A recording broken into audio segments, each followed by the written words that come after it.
This is Galaxy News Hour live. ईश्वर, अज्ञानता र अन्धविश्वासको सट्टा ज्ञान, विवेक र विज्ञानलाई केन्द्रमा राखेर पुनर्जागरण आन्दोलन भएको 450 वर्ष पुगिसक्यो। यही आन्दोलनको जगमा पश्चिमी समाजले प्रविधिमा फड्को मारिसक्यो। ज्ञान र विज्ञानको चमत्कारिक विकासले विश्वलाई यति समुन्नत बनायो, तर नेपाल भने सामाजिक विकासको विश्व दौडमा पुछारमै झुन्डिरहेको उदाहरणीय मुलुक भएको छ। हामी पश्चिमी संसारभन्दा अझै 450 वर्ष पछाडि घोस्रिरहेका छौँ। आर्थिक विकास प्रविधिमा फड्को मार्नुपर्ने यस दौडमा सामाजिक विकासको मुद्दा कता हरायो। त्यसैले सदियौंदेखि चलिआएको अन्धविश्वासको जालो तोडिएको छैन। दूरदराजका गाउँदेखि राजधानी काठमाडौँसम्मकै गति एउटै छ। झारफुकका नाममा अझै पनि मानिसले ज्यान गुमाइरहेका छन्। ज्यान सन्चो नभएपछि बोक्सी लागेको भनेर निर्घात कुटपिटदेखि यातनादेखि बलात्कार गरेका घटना हाम्रै वरपर भइरहेका छन्। राज्यले अन्धविश्वास हटाउन कानुन बनाएको छ। शिक्षामा वर्षेनी अरबौं बजेट छुट्याइरहेकै छ। देश विदेशमा गैर सरकारी संस्थाहरूले वर्षौंदेखि डलर बगाइरहेकै छन्। जनतामाझ क्रान्तिकारी नारा लगाउने राजनीतिक दलहरू यी सब जिम्मेवारी प्रहरी र प्रशासनको जिम्मामा छाडेर अरू नै कुर्सीको कसरतमा व्यस्त छन्। ग्यालेक्सी न्युज आवरमा आज हामी धामी झाँक्री र बोक्सी प्रथाले डामिएको समाजको घाउको चिरफार गर्नेछौँ। यस्तै प्रधान न्यायाधीशलाई राजनीतिक सत्तासँगको लसपसबाट कसरी जोगाउने भनेर पूर्व न्यायाधीशहरूले दिएका सुझावको पनि सूची हामी प्रस्तुत गर्नेछौँ।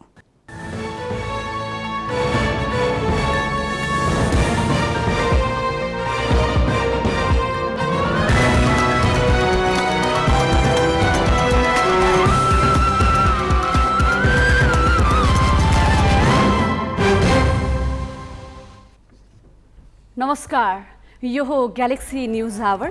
अब हेडलाइन्स।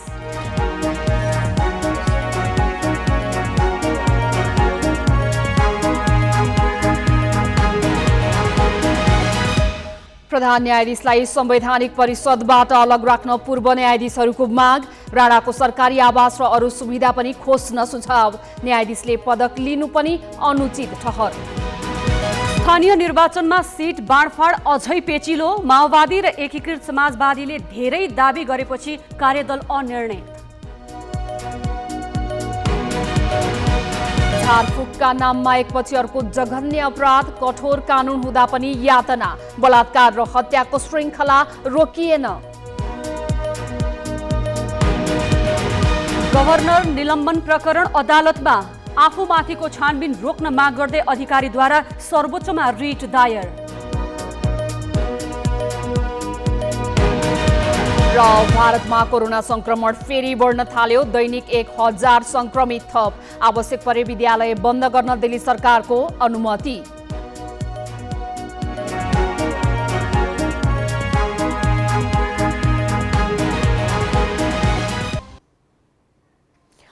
बिरामीको उपचार गर्ने नाममा निर्घात कुटपिट र यातनापछि एक महिलाको मृत्यु भएको कञ्चनपुरको घटनाले अहिले देशै तरङ्गित भएको छ। कञ्चनपुरको बेदकोट नगरपालिका 6 मुसेपानीमा 43 वर्षीय एकल महिला रन्जुला साउदको धामी झाँक्रीको कुटाइबाट मृत्यु भएको घटना हिजो मात्र बाहिरियो। उनलाई प्रेतले समातेको भनी उनकै जेठानी नाता पर्ने कमला भण्डारी साउदको घरमा चैत्र 27 गते बोलाएर झारफुक गरिएको थियो। उनको मृत्यु वैशाख 1 गते नै भए पनि झारफुक गर्ने कमलाको घरमा मृतकको शव त्रिपाल मुनि लुकाएर राखिएको थियो। वैशाख 3 गते गाउँलेहरूले 3 दिनसम्म पनि बेहोस रहेको भन्दै हेर्न जाँदा रन्जुला साउदको मृत्यु भएको र सोपछि प्रहरीलाई खबर गरेपछि सो घटना बाहिर आएको हो। यस घटनाले अन्धविश्वासका नाममा समाजको भित्रै कुन हदसम्मको क्रूरता कायम छ भन्ने पनि उजागर गरेको छ। यो रन्चला साउदको मृत्यु भएको ठाउँ हामी यहाँ देख्न सक्छौँ। यो पुरै माटोले लिपेर राखिएको छ। यो ठाउँमा ब्लड रगत जमेको थियो भनिएको छ। 27 गते सामान्य बस्नको लागि यो घरमा आएकी थिइन्, तर उहाँलाई बोक्सी लागेको भनेर यो घरमा आएका धामी झाँक्रीहरूले उहाँलाई झारफुक गर्ने बहानामा फलामका डन्डीहरूले, तातो डन्डीहरूले चरम यातना दिएर यहाँ मृत्यु भएको भनेर हामीले जानकारी प्राप्त गरेपछि हामी यो घटनास्थल आइपुगेका छौँ। मम्मीलाई अब त्यस 29-28 गतेको रातिदेखि नै त्यो असन्चो भएन। फेरि मैले 29 गतेको दिन बिहान त्यहाँ लगेँ अनि त्यस्तै सोधेँ, अझ नाइ राम्रो भएको छैन, अझ उहाँ अर्को झाँक्रीको उहाँ लग्नुपर्छ भन्यो होइन। तल्लो हाम्रो गाउँभन्दा धेरै तल्लो गाउँमा लग्यो त्यसले।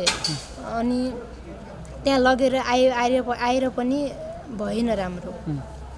अनि मृत्यु कति गते भएको रहेछ? मृत्यु चाहिँ 1 गते वैशाख 1 गते 2 बजीतिर मृत्यु भएन। अब मृत्यु हुने बित्तिकै मृत्यु हुने बेला होइन, मम्मीले पानी भन्दै हुनुहुन्थ्यो होइन। मैले फेरि पानी दिँदै थिएँ, पानी दिनु हुँदैन झन् बस्छ चौधरीको भूत भने कि मलाई।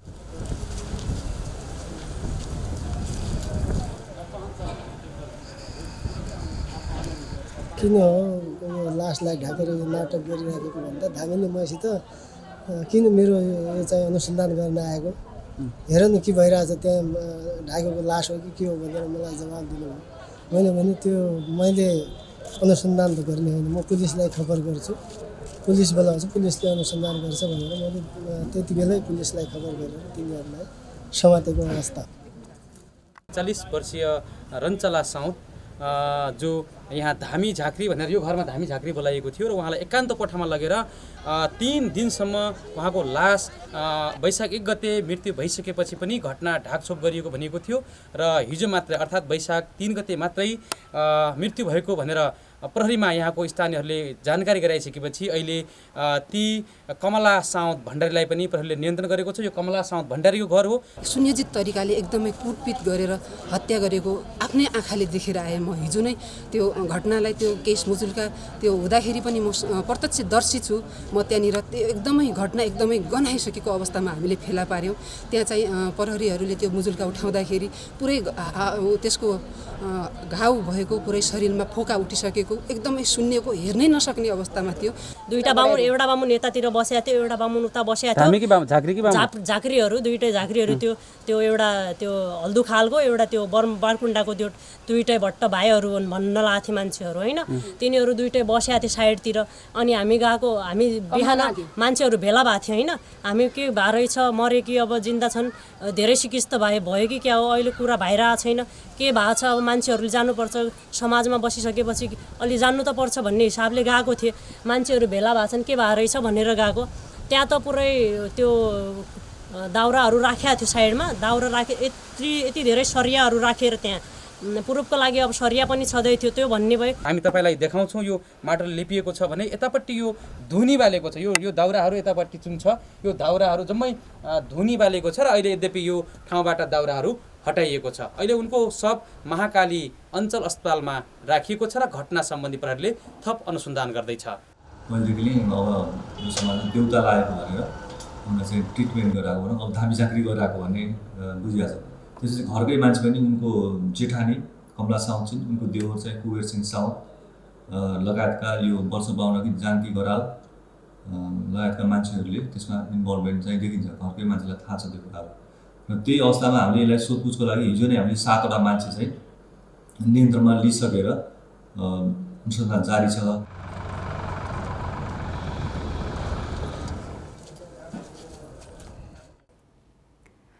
कञ्चनपुरमा मात्र होइन, देशको कुनै पनि भूभाग र समुदाय बाँकी छैन जहाँ अन्धविश्वासको कुरूपता बाँकी नहोस्। धामी झाँक्री र बोक्सी जस्ता अन्धविश्वासयुक्त प्रथाका कारण अपराधको रूप लिएका घटना एकपछि अर्को गरी बाहिर आइरहेकै छन्।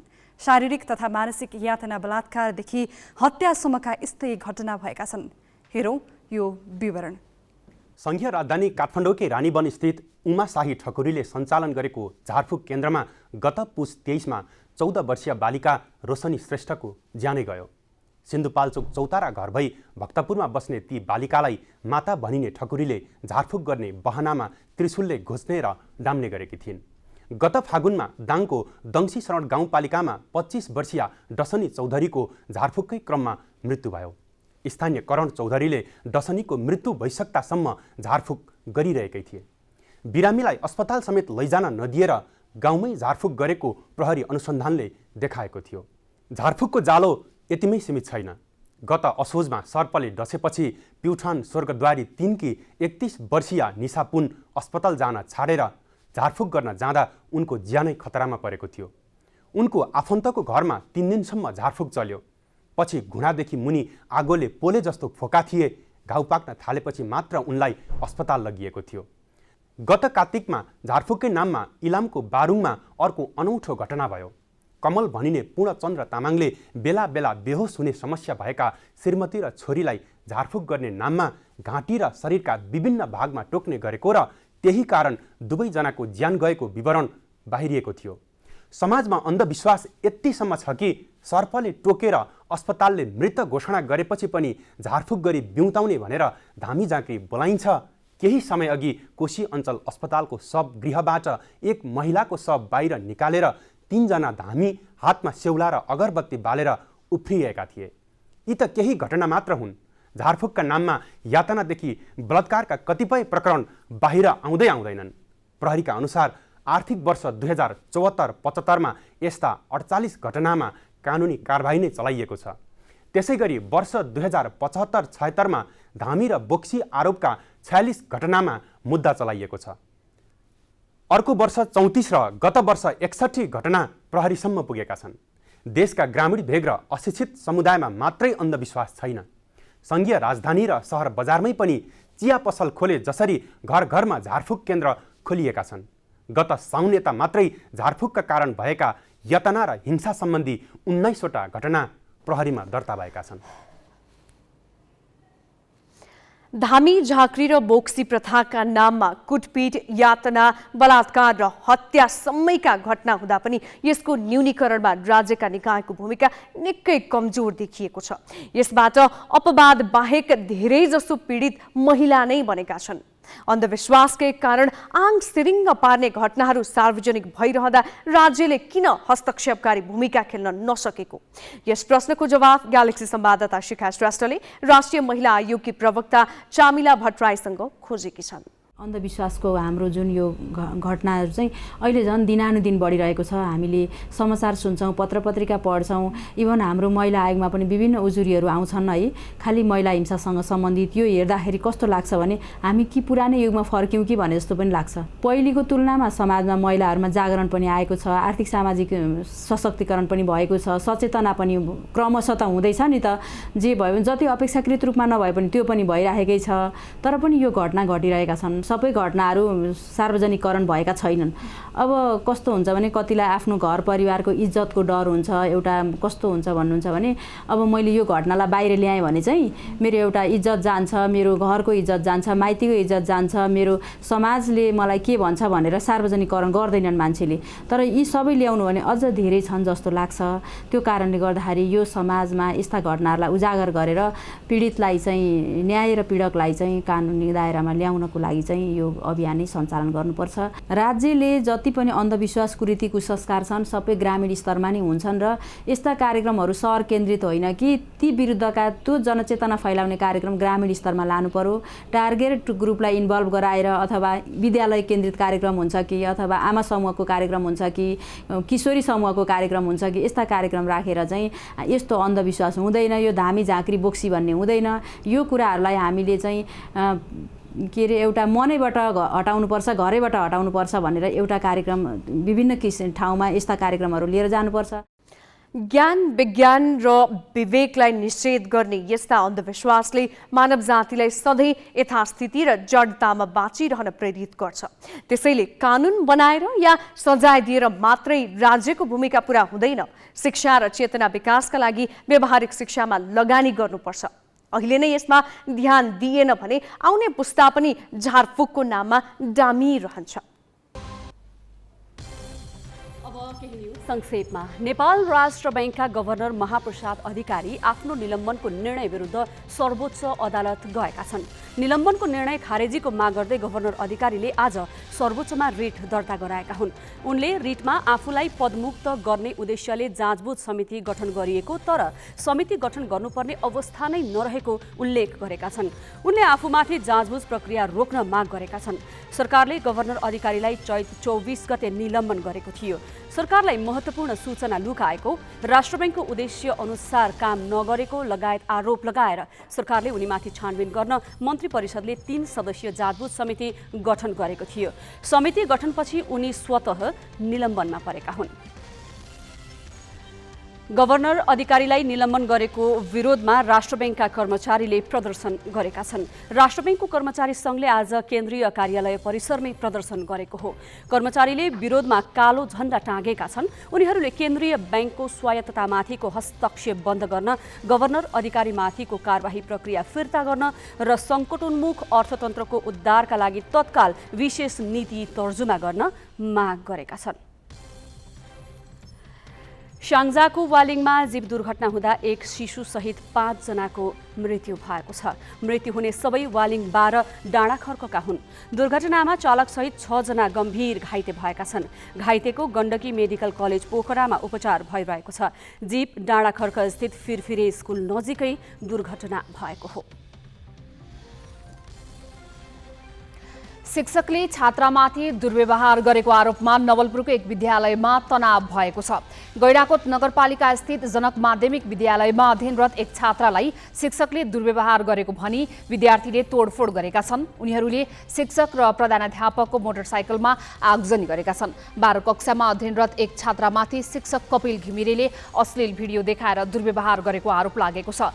विद्यार्थी र स्थानीयवासीले शिक्षकमाथि कारबाहीको माग गरेका छन्। परिस्थितिलाई नियन्त्रणमा लिन प्रहरीले अश्रु ग्यास प्रहार गरेको थियो। आरोपित शिक्षक घिमिरेलाई प्रहरीले पक्राउ गरेको छ।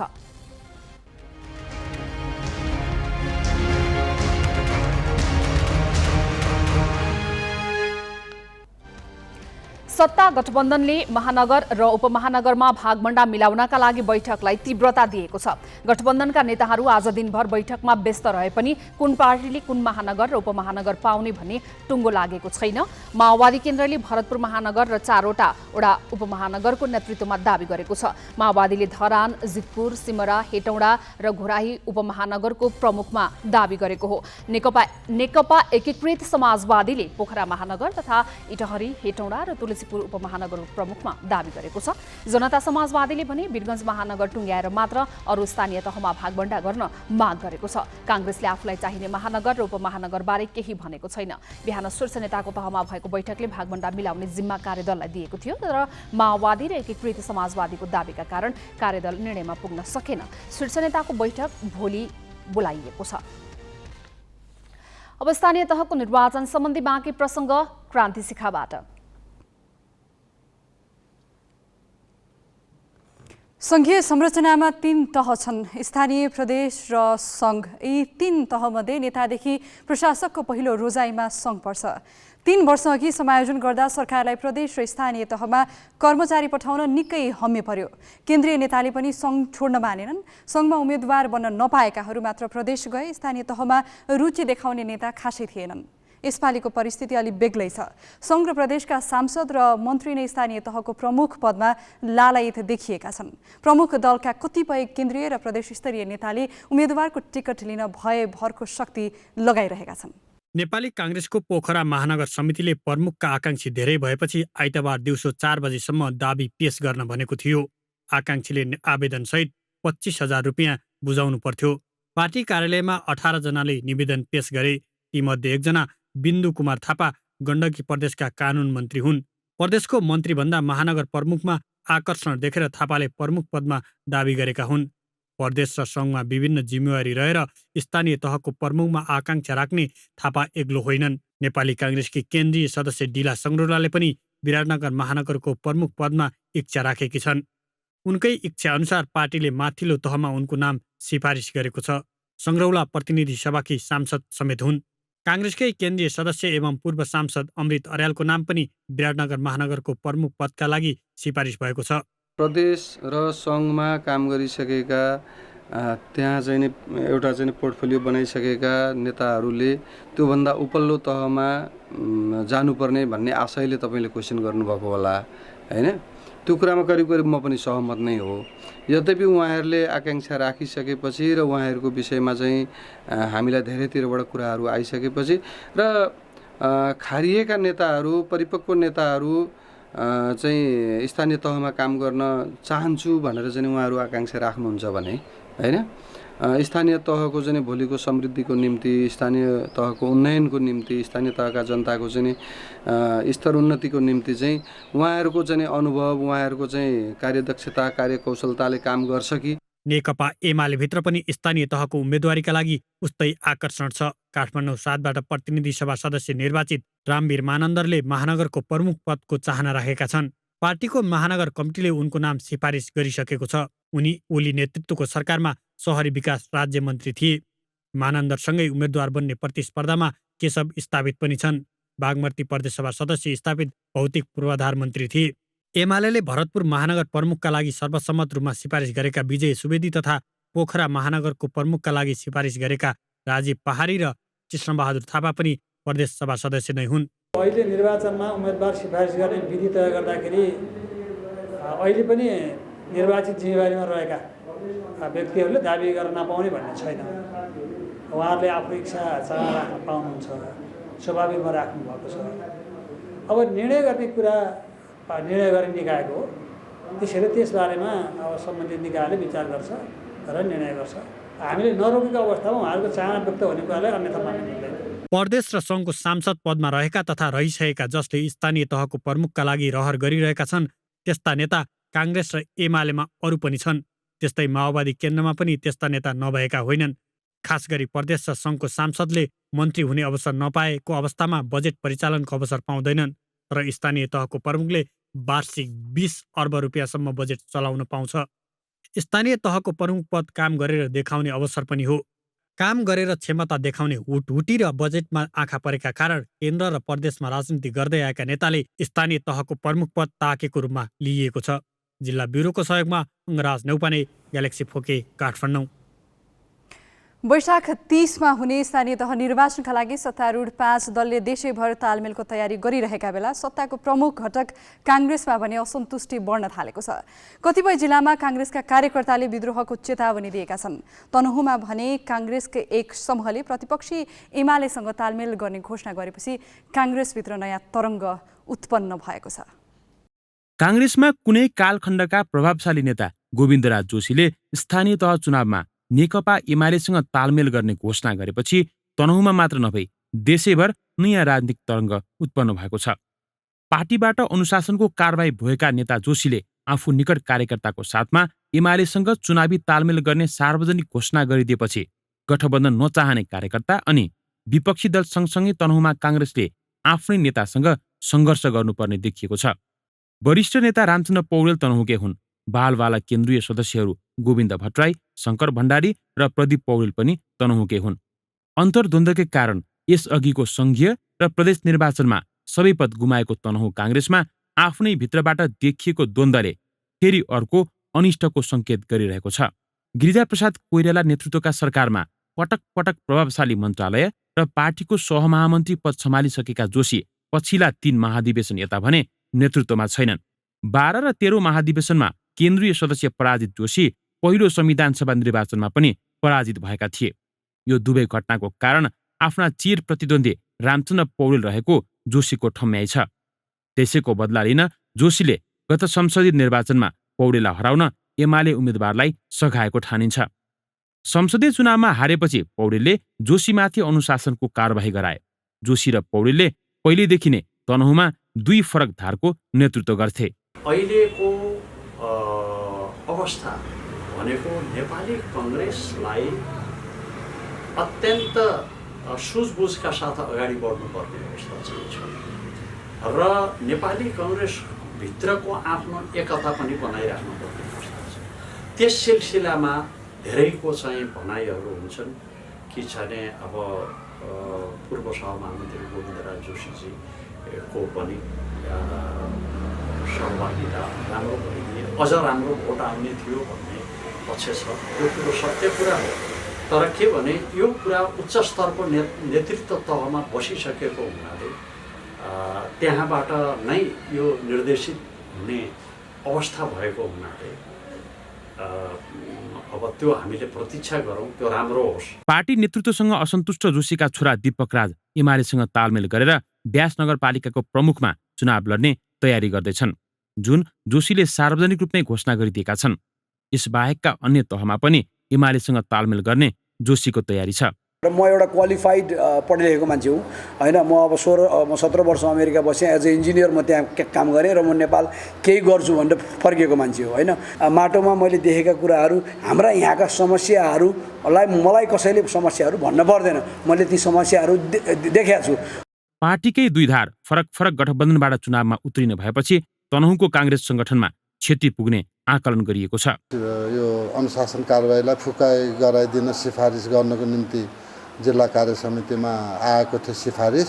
सामान्यतः भेटघाट त हुन्छ, तैपनि यो उहाँले राख्नुभएको कुराहरू अडान अथवा माग जिल्ला कार्य समितिले त्यसको पूर्ति गर्न सक्दैन, त्यो चाहिँ केन्द्रीय तहमा नै गर्नुपर्ने हुन्छ। केन्द्रमा प्रभाव राख्ने नेता धेरै रहेको तनहुँमा स्थानीय चुनावको मुखैमा आएर सार्वजनिक यो स्तरको द्वन्द्वले तुलनात्मक रूपमा बलियो मानिएको काङ्ग्रेसको सङ्गठनमा नकारात्मक प्रभाव छाड्ने देखिन्छ। पार्टीका दुई समूहबीच सहमति हुन नसके तिनै तहका निर्वाचन परिणाम प्रभावित हुन सक्ने जानकारहरू बताउँछन्। ग्यालेक्सी फोकेका लागि राजनीतिक ब्युरोको सहयोगमा तनहुँबाट अस्मिता खनालको रिपोर्ट। दलहरूबीच तालमेल वा गठबन्धन कुनै मुद्दामा आधारित छैन, त्यसैले न दलभित्र अनुशासन छ न त नेतृत्वमा इमान्दारिता। उम्मेदवार चयनको पारदर्शी र लोकतान्त्रिक प्रक्रिया पनि छैन। त्यसैले जसरी हुन्छ चुनावमा सके आफू हावी हुने, नभए अर्को पक्षलाई जसरी पनि सिध्याउने रणनीतिमा प्राय दलभित्र देखिएको छ। के यसले लोकतन्त्रको स्वस्थ विकासमा सघाउ पुर्याउला? अब पालो सही कि गलतको।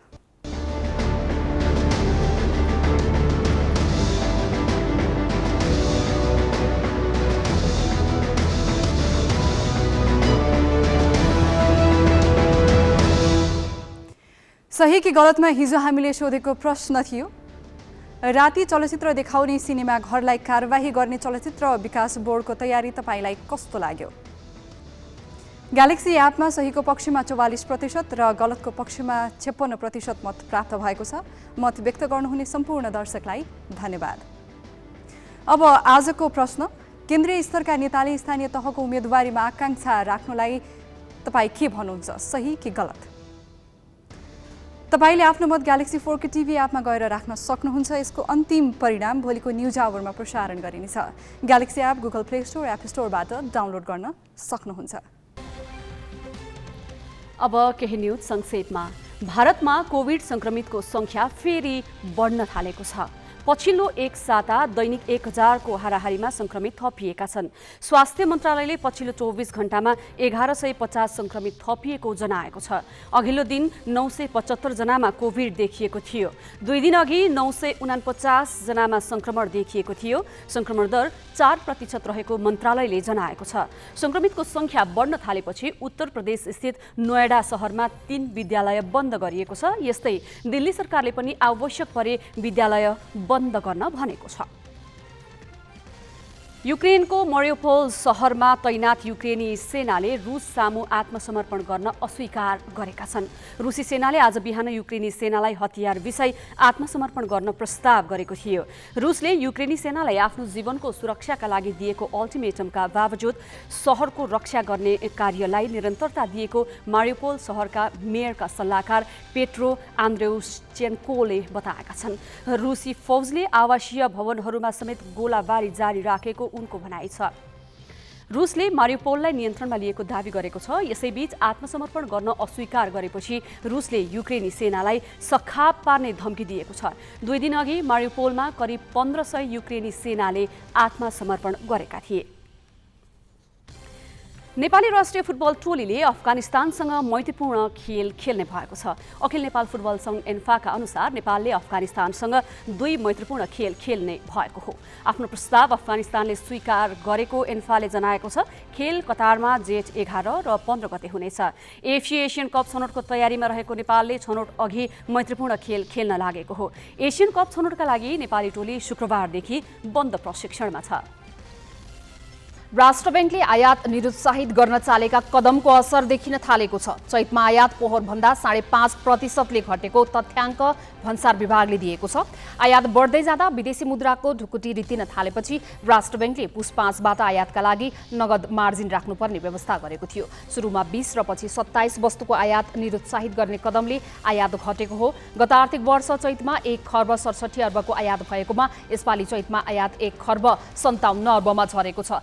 साउनदेखि चैतसम्मको एकीकृत आँकडा हेर्ने हो भने आयात पोहोरभन्दा 32% बढेको छ। यो वर्ष चैतसम्म नेपालले 14 खर्ब 66 अर्ब रुपैयाँ आयातमा खर्चेको छ। आयात घटेपछि राजस्व पनि खस्किएको छ। चैतमा 46 अर्ब राजस्व उठाउने लक्ष्य रहेकोमा 40 अर्ब मात्रै उठेको विभागले बताएको छ। चैतमा निर्यात 8.3% घटेको छ। व्यापार घाटा बढेर 13 खर्ब 6 अर्ब पुगेको छ।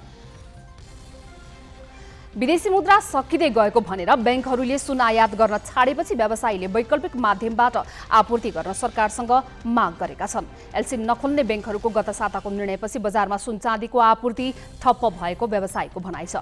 आपूर्ति ठप्प हुँदा यस क्षेत्रमा आबद्ध 20,000 हाराहारी व्यवसायी र 1 लाखभन्दा बढी कालीगढको रोजीरोटी नै सङ्कटमा परेको उनीहरूको दाबी छ। बैंकहरूले यसअघि आयात गरेको सुन बिकिसकेको र नयाँ गहना बनाउनका लागि आफूहरूसँग मौजदात नभएकाले विदेशी मुद्रा सञ्चितमा असर नपर्ने गरी आन्तरिक बजारबाटै आपूर्ति गर्ने व्यवस्था मिलाउन व्यवसायीले माग गरेका छन्। वैकल्पिक व्यवस्था के हो भन्ने बारे व्यवसायीले केही भनेका छैनन्। प्रधान न्यायाधीश चोलेन्द्र शमशेर राणाले पेशीमै चलखेल गरेको आरोप लागेपछि न्यायिक नेतृत्वबाट त्यो अधिकार खोसेर गोला प्रथा अपनाउन थालिएको छ। राणा अहिले निलम्बित अवस्थामा छन्, तर उनका पालामा चुलिएको बेतिथि अन्त्यका लागि प्रधान न्यायाधीशको भूमिका खुम्च्याउनु पर्ने आवाज अझै जोरदार रूपमा उठ्दैछ। यस सम्बन्धी थप चर्चा सोनी कार्यालबाट। प्रधान न्यायाधीशले मन्त्री परिषद र संवैधानिक निकायमा भागबण्डा लिएकादेखि अदालतमा राजनीति प्रवेश गराएका अनेक प्रकरण सार्वजनिक भएपछि पूर्व न्यायाधीशहरूले संवैधानिक परिषदमा प्रधान न्यायाधीश सदस्य हुने व्यवस्था नै हटाउन माग गरेका छन्। यस्तै न्याय परिषदको पुनर्संरचनादेखि जिल्ला र उच्च अदालतमा न्यायाधीश नियुक्त गर्दा अदालतकै कर्मचारीलाई मात्र गर्न उनीहरूले जोड दिएका छन्। महाभियोगको प्रक्रिया अघि बढेर निलम्बित भइसकेका प्रधान न्यायाधीश चोलेन्द्र शमशेर राणाले खाइरहेको सरकारी आवास र अरू सुविधा समेत खोज्नुपर्ने उनीहरूको राय छ। प्रधान न्यायाधीश चोलेन्द्र शमशेर राणाले हालका प्रधानमन्त्री शेरबहादुर देउवासँग मन्त्री परिषदमै भाग लिए र आफ्नै जेठान गजेन्द्र हमाललाई त्यो पदमा पुर्याए। भलै चौतर्फी आलोचनापछि हमालले 48 घण्टा नबित्दै राजीनामा दिए। देउवासँग राजदूत लगायत अन्य नियुक्तिमा पनि भाग खोजेको प्रसङ्ग पनि त्यति बेलै बाहिरिएको थियो। त्यसअघि राणा तत्कालीन प्रधानमन्त्री केपी शर्मा ओलीसँग विभिन्न संवैधानिक निकायमा भागबण्डा लिएको आरोपमा मुछिएका थिए। यता न्याय परिषदमा राजनीतिक व्यक्तिको बाहुल्यले न्यायाधीशको भागबण्डा चलेको त धेरै भइसकेको छ। संवैधानिक परिषद र न्याय परिषदका संरचनात्मक त्रुटिकै कारण अहिलेको समस्या आएको निष्कर्ष पूर्व न्यायाधीशहरूले निकालेका छन्। न्यायिक व्यतिथि अन्त्यका लागि संवैधानिक परिषदबाट प्रधान न्यायाधीशलाई अलग्याउनु पर्ने र न्याय परिषदबाट राजनीतिक प्रतिनिधि हटाउनु पर्ने उनीहरूको सुझाव छ। एउटा विकल्प नेपाल सरकारको एउटा हुनुपर्छ, अरू अन्य क्षेत्रका हुनुपर्छ भन्ने आइरहेको छ। तर हामीले अध्ययन गर्न देख्दाखेरि हामीलाई के लाग्यो भनेदेखि यो न्याय परिषद भन्ने संस्था यो चाहिँ कलेजियम टाइपमा नेपालको प्रधान न्यायाधीश अध्यक्ष हुने र 4 जना वरिष्ठ न्यायाधीशहरू क्रमशः यसको सदस्य भएर न्यायपालिकाले जिम्मा लोस्। यसमा चाहिँ एक्जिक्युटिभको हस्तक्षेप हुनु हुँदैन, विधेयकको हस्तक्षेप हुनु हुँदैन। यो विशुद्ध न्यायपालिकाले लिएर जाँदाखेरि मात्र सुधार हुन सक्छ। यस्तै प्रधान न्यायाधीश राणा निलम्बित भए पनि सरकारी आवास र अरू सेवा सुविधा लिइरहेको पनि पूर्व न्यायकर्मीहरूलाई सुहाउँदिलो लागेको छैन। गत फागुन 1 गते नै 98 सांसदले संसदमा महाभियोग प्रस्ताव दर्ता गरेपछि राणा निलम्बनमा परेका थिए। उनले अझै बालुवाटारको प्रधानमन्त्री निवाससँगै जोडिएको सरकारी आवास उपभोग गरिरहेका छन् भने गाडी, इन्धन, चालक लगायत सेवा सुविधा पनि राज्यबाटै पाइरहेका छन्। यस्तो अवस्था अन्त्य हुनुपर्ने पूर्व न्यायाधीशहरूको जोड छ। नेपालको जति पनि जुडिसियरी बिग्रिएको अहिले हामी जुन स्थितिमा देख्छौँ, त्यो जुडिसियरी बिग्रिएको भनेको प्रधान न्यायाधीशकै थ्रुबाट जुडिसियरी बिग्रिएको छ। फ्रम द बिगिनिङ 47 सालदेखि नै हामीले यदि वस्तुगत रूपमा कुनै मनमा नराखिकन कसैप्रति सन्देह, शङ्का अथवा चाहिँ इल फिलिङ नगरिकन हामीले वस्तुगत रूपमा अध्ययन गर्ने हो भने त्यो कुरो हामी प्रमाणबाट चाहिँ प्रमाणित गर्न सक्छौँ। प्रमाणित हुँदो रहेछ। हामीले त्यो अध्ययनबाट यो कुरो देख्यौँ। बाहिरबाट सर्वोच्च अदालतको न्यायाधीश बनाउँदा राजनीतिक र अरू स्वार्थ समूह हावी भएकाले अब उच्च अदालतका मुख्य न्यायाधीश र न्यायाधीशलाई मात्र सर्वोच्चमा लगिनु पर्ने उनीहरूको धारणा छ। यस्तै जिल्ला र उच्च अदालतमा पनि बाहिरबाट सोझै नियुक्त नगरी प्रतिस्पर्धाबाट न्यायाधीश बनाए मात्र न्यायिक व्यथिति नियन्त्रण हुने उनीहरूको राय छ। समष्टि रूपमा जुडिसियरीको समस्याको विषयमा चित्रण गर्दा मलाई के लाग्छ भने सबै कुराको जड भनेकै नियुक्ति हो भन्ने मेरो एउटा सिङ्गल बुँदाको चाहिँ एउटा निक्युल छ। यदि एप्रोप्रिएट ठाउँमा एप्रोप्रिएट व्यक्ति एप्रोप्रिएट प्रक्रियाबाट नियुक्ति हुने प्रक्रियालाई हामीले स्ट्रङ रूपमा अगाडि बढायौँ भने धेरै समस्याहरू समाधान हुन्छ। त्यसमा यो नियुक्तिमै हो भन्ने सन्दर्भमा त्यसै सन्दर्भमा एउटै कुरा चाहिँ अहिले म जोड्छु। हाम्रो न्याय कानुनी प्रणालीमा अहिले के व्यवस्था छ भने कुनै पनि न्यायाधीश पदमा नियुक्त हुनुभन्दा 1 महिना अगाडिदेखि नै त्यो नियुक्ति प्रक्रियाहरू सुरु गर्नुपर्छ भनेर कानुनमा प्रष्ट व्यवस्था छ। तर अहिलेसम्म हामीले सर्वोच्च अदालतले त्यो कानुनको ध्यानतिर दिएको छैन र त्यसको कारण अहिले कस्तो छ भने अहिले सर्वोच्च उच्च अदालतका 5वटा उच्च न्यायाधीशको मुख्य न्यायाधीशको पद दरबन्दी खाली छ। सर्वोच्च अदालतमा कति 1 वर्षदेखि नै खाली छ। एउटा थियो, अहिले अब अझै बढ्दैछ। यस्तै न्यायाधीशले पदक लिन नहुने मातहतका अदालतको निरीक्षण अनुगमनको जिम्मेवारी उच्च अदालतका मुख्य न्यायाधीशलाई दिनुपर्ने, न्यायालयका विकृति हटाउन सुझाव दिन सक्ने स्वतन्त्र संस्थाको व्यवस्था गर्नुपर्ने सुझाव पनि उनीहरूले दिएका छन्। क्यामेरामा सबिन महर्जनका साथ बासु खड्का, ग्यालेक्सी पोके, काठमाडौँ। रुसले युक्रेनमा आक्रमण जारी राख्दा युक्रेनीहरू त प्रभावित भएकै छन्, सँगै उनीहरूले पालेका घरपालुवा जनावर पनि युद्धको असरबाट पिल्सिएका छन्। ज्यान बचाउन देश छाडेका युक्रेनीहरूले आफूले पालेका जनावरसँगै लैजाने गरेका छन्। उद्धारकर्ताले विस्थापित युक्रेनीसँगै उनीहरूका पाल्तु जनावरलाई पनि आश्रय दिनुपर्ने भएको छ। रुसले युक्रेनमा गत फेब्रुअरी 24 आक्रमण थाले यता हालसम्म 47 लाख भन्दा बढी युक्रेनीहरूले देश छाडेका छन्। परिवारको सुरक्षाका लागि आफ्नै जन्मभूमि छोड्नुको जस्तो पीडा यो संसारमा अरू के नै होला र। रुसको आक्रमणले युक्रेनीहरूलाई जति पीडा दिएको छ त्यस्तै पीडा त्यहाँका घरपालुवा जनावरहरूले पनि भोगिरहेका छन्। युक्रेन छोडेर जाने अधिकांशले आफूले पालेको बिरालो, कुकुर लगायत घरपालुवा जनावर आफूसँगै लैजाने गरेका छन्। युद्धका कारण विस्थापित युक्रेनीहरू जति विक्षिप्त छन् उत्तिकै त्रसित छन् घरपालुवा जनावर। सीमावर्ती देशहरूमा आश्रय लिइरहेका विस्थापित युक्रेनीका जनावरले राम्रो खाना र उपयुक्त बस्ने ठाउँ पाएका छैनन्। रोमानियामा पुगेका युक्रेनी शरणार्थी र उनीहरूसँग भएका घरपालुवा जनावरलाई त्यहाँ खटिएका स्वयंसेवकहरूले सहयोग गरेका छन्। रोमानियाको सीमावर्ती सहर सिरेतमा स्वयंसेवकहरूले आफ्ना घरपालुवा जनावरहरू लिएर रुसी आक्रमणबाट विस्थापित युक्रेनी शरणार्थीहरूलाई मद्दत गरेका हुन्। स्वयंसेवकहरूले जनावरका लागि खाना, क्रेट, कम्बल सहितका आवश्यक सामग्री उपलब्ध गराएका छन्। युरोपका विभिन्न देशबाट उद्धार गरिएका बिरालो, कुकुर लगायत घरपालुवा जनावरहरूलाई स्वीकार गर्न सीमावर्ती देशहरूलाई आग्रह गरेका छन्। मानसिक र शारीरिक रूपमा प्रभावित जनावरहरूमा यसले सकारात्मक परिवर्तन ल्याउने उनीहरूको दाबी छ।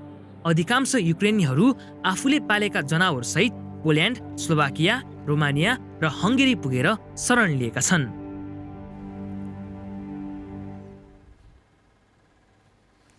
सुदूरपश्चिम राष्ट्रिय तथा अन्तर्राष्ट्रिय खेलाडी उत्पादनमा देशकै धनी प्रदेश हो। खेलाडी उत्पादनमा सुदूरपश्चिम जस्तै प्रतियोगिता आयोजनामा धनगढी मानिन्छ।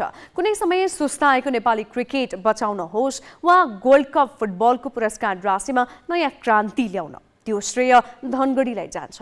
यति बेला फेरि धनगढीले नेपाली फुटबलको इतिहासमा पहिलो पटक महिला गोल्ड कपको आयोजना गरेको छ। प्रतियोगितामा असमानता खेपिरहेको महिला फुटबल विकासका लागि धनगढीको वनदेवी युवा क्लब अगाडि सरेको छ।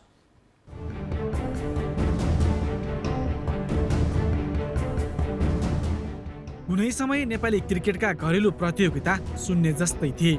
यति नै बेला सुदूरपश्चिममा एसपी कप सुरु भयो। पछि धनगढी प्रिमियर लिगका नामले आयोजना गरिएको प्रतियोगिताले नेपाली क्रिकेट मात्रै जीवित राखेन, नेपाली खेलकुदको व्यावसायिकतामा नै नयाँ आयाम थपिदियो। बोल कबोलबाट खेलाडी किनबेचको सुरुवात धनगढी प्रिमियर लिगले नै गरिदियो। यसले नेपालमा पनि फ्रेन्चाइजी प्रतियोगिता आयोजना गर्न सकिन्छ भन्ने प्रमाणित गर्यो। धनगढीबाटै गोल्ड कप फुटबलमा पुरस्कार राशिमा नयाँ क्रान्ति आयो, जहाँ सर्वाधिक धनराशिको खप्तल गोल्ड कपको आयोजना भयो। थुप्रै राष्ट्रिय अन्तर्राष्ट्रिय खेलाडी जन्माएको सुदूरपश्चिमले नेपाली फुटबलको इतिहासमा पहिलो पटक महिला गोल्ड कपको आयोजना गर्ने श्रेय पनि लियो, त्यसमा पनि फ्लड लाइटमा फुटबल।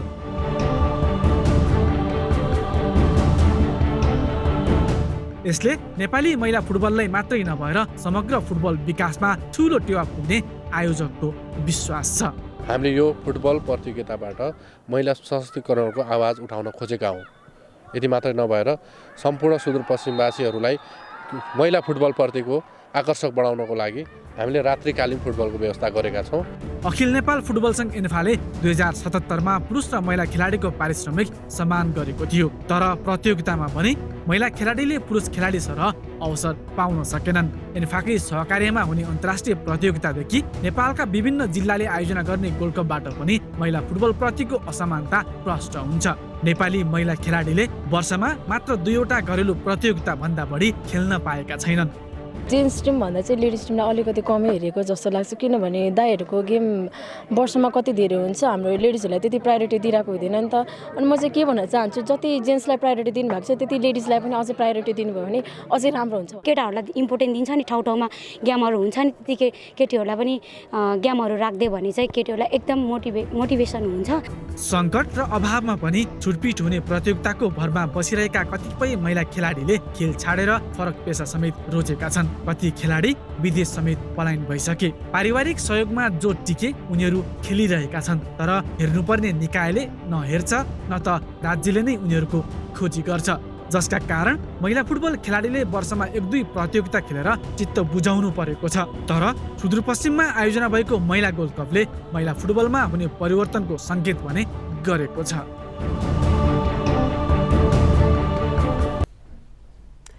हामी ग्यालेक्सी न्युज आवरको अन्त्यमा छौँ। जाँदा जाँदै हेडलाइन्स।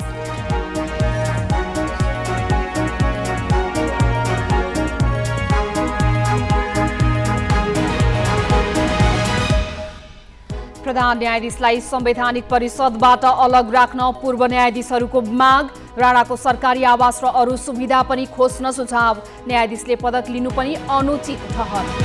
स्थानीय निर्वाचनमा सिट बाँडफाँडका लागि सत्ता गठबन्धनको कार्यदलमा कसरत। कार्यदलको प्रतिवेदनका आधारमा भोलिसम्ममा उम्मेद्वार टुङ्गो लगाउने तयारी। झारफुकका नाममा एकपछि अर्को जघन्य अपराध। कठोर कानुन हुँदा पनि यातना। बलात्कार र हत्याको श्रृङ्खला रोकिएन। गभर्नर निलम्बन प्रकरण अदालतमा। आफूमाथिको छानबिन रोक्न माग गर्दै अधिकारीद्वारा सर्वोच्चमा रिट दायर।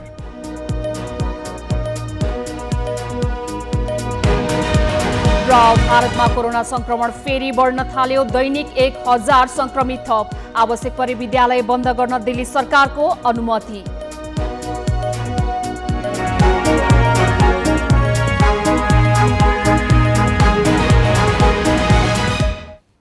आजलाई ग्यालेक्सी न्युज आवर्स सकियो। नमस्ते।